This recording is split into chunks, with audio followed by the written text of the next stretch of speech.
YouTube, how we doing? Justin back here with Scov's Big Hits. I had a mail day yesterday, but we're not going to talk about that today. We'll get that a little bit, hopefully on the weekend. With the Memorial Day coming up, I'll be able to put something out there for you guys. But we're getting in close to Bowman Day, Bowman Drop Day. I know it's been a little weird with first edition Bowman that they're coming out with. Technically, I consider this upcoming Bowman 2020 to be their first Bowman, not the first edition.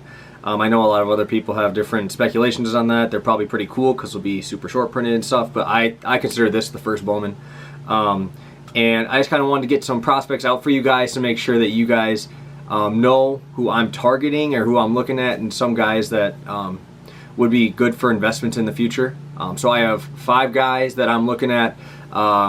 Obviously, like I said before, you can go through MLB Pipeline. I've heard of these guys already before, just from working in the minor leagues and kind of knowing who's coming through the systems, and obviously paying attention to a lot of the stuff that's coming out through scouts and scouting platforms. Excuse me. So, without further ado, there's no order at all. I'm going to start out with a guy that I hope doesn't turn into what he should be. A Cub, Brennan Davis. I was watching Slab Stocks. They were talking about him as well. He's one of my favorite ones that's coming out in this product.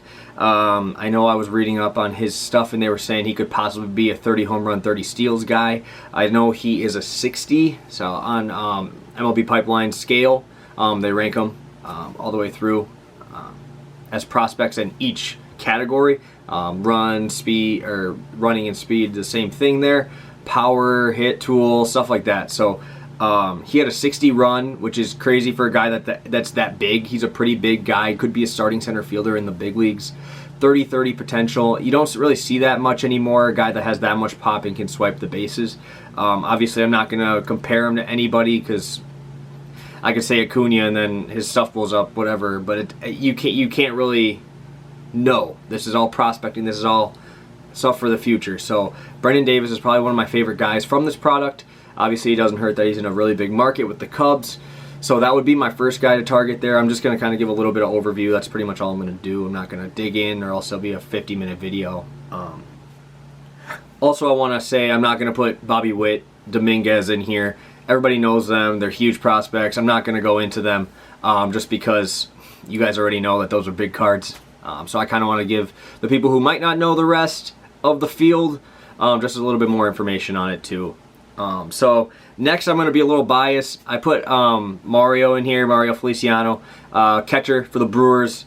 Take this one with a grain of salt. I want to get him. Obviously, he's a great hitting catcher, power hitting catcher, which you don't really see as much. We obviously lost Grandal, which makes it a lot easier for him to come through the system. We really don't have anybody in our system that is that type of player, that is that athletic. He hit 19 homers last year. I got to watch him with the Timber Rattlers, and I mean, sometimes obviously when you're young, this guy's pretty young, you obviously see him swinging for the fence every time, but that's every prospect, right? So he had a high strikeout rate first 2 years in the minors, but seeing 19 home runs out of 450 at bats for a catcher who obviously is in a grueling position, I like to see that he has a little bit of pop, and home runs sell, right? Chicks dig the long ball, investors dig the long ball. Everybody wants to see that ball fly over the fence. So I like Mario Feliciano myself. Obviously, I'm a Brewers fan, so take that with a grain of salt for you. Number 3 in here would be Robert Pawson for the A's. I mean, he's kind of in the same boat as Dominguez, where they've not had any at-bats in pro ball. 17-year-old, I think I just read up that he was the number 4 prospect, and he's never swung a bat in a major league game or a minor league game, anything there. But he's already got a 65 run. They had him on there, and a 60 field and arm. I know they talked about him having just quick hands, quick feet. You know, just one of those guys that can come up to the league and produce. As a 17-year-old, you're looking down the line, probably about 4 years, 3-4 years. But Simeon obviously had a great year, but you don't know, once A's are not a huge market, I don't see him staying a full career there, because he obviously deserves a huge contract. and the A's have someone to replace him with in Pawson, who's only 17. Reading up on his stuff, they said He could definitely have the speed to get 25 swipes and have enough pop in his bat to get 25 home runs. So at a shortstop position, obviously with your Wander Francos, he's going to be way at another level. But this is definitely a guy to invest in. I'm not really sure how high his stuff's going to go right away, but if it's under $100, I'll definitely be buying Robert Paulson's auto out of here as well. So sticking with the speed, Brujan from the Rays. One of the highest speeds there. I saw he stole 48 bases last year in minor league ball, which is crazy. That's a 70 speed tool, which is not seen very often. That's obviously flying. One of my favorite other prospects for the Rays is Xavier Edwards, and he's ranked above him in number 3. So you really are getting a guy that is in a great system. The Rays are the number 1 ranked system. So as I've talked before, I like targeting guys that have young prospects along with them. And this is definitely one of them going to the Rays.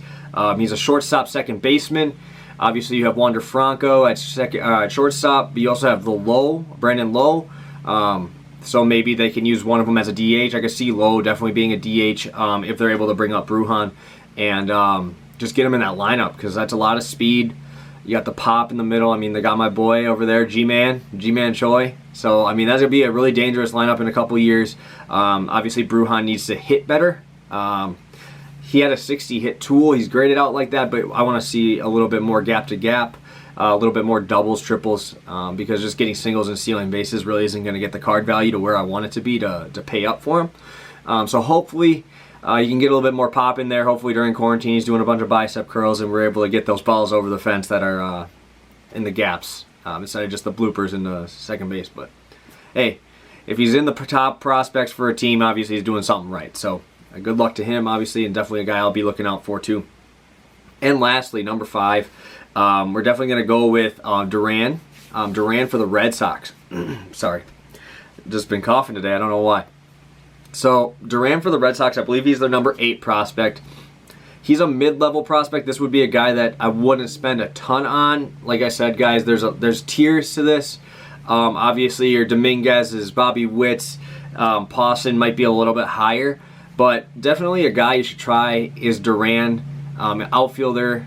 He's pretty fast. Again, we got another guy who's a 70 run, which we've been seeing a lot now. That's 3 guys now that have been 65 or higher run.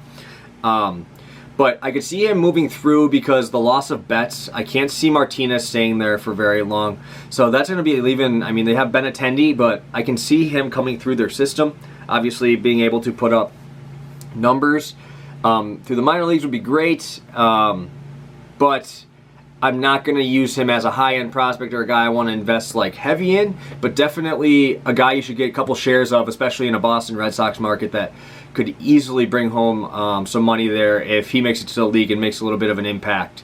Like I said, one thing in my last video I said is just make sure you know what this guy needs to do to make a profit for you. So if he just needs to make the league, you only have to spend $50 on a Bowman. That's all day, trying to get those all day.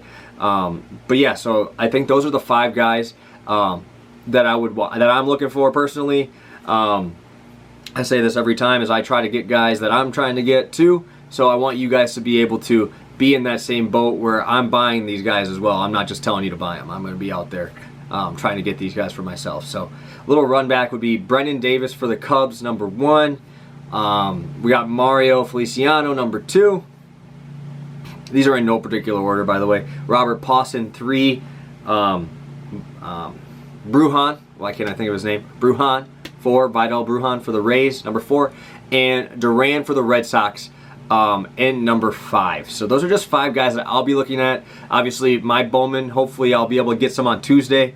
I know the shipment's been pushed back a lot of places, so good luck getting some. Hopefully you guys getting some breaks for your favorite teams.